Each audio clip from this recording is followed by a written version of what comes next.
கிறிஸ்து இயேசுக்குள்ளான உங்கள் அனைவருக்கும் சமாதானம் உண்டதாக. இன்றைய தியானத்திற்காக எடுத்துக்கொள்ளப்பட்ட வேத வசனம் ஏசாயா 25:4.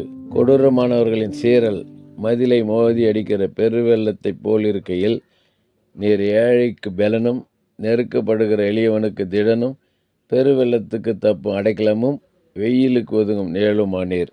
அல்லேலூயா.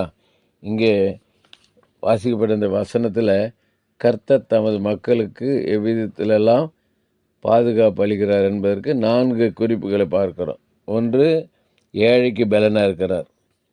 ஏழைக்கு பலனாக இருக்கிறார் சொல்லி பார்க்குறோம். சங்கீதக்காரன் சொல்கிறார், சங்கீதம் 29 கடைசியில் சொல்கிறாரு, கர்த்தர் தமது ஜனத்திற்கு பலன் கொடுப்பார், கர்த்தர் தமது ஜனத்திற்கு சமாதானம் மரளி அவர்களை ஆசீர்வதிப்பார்.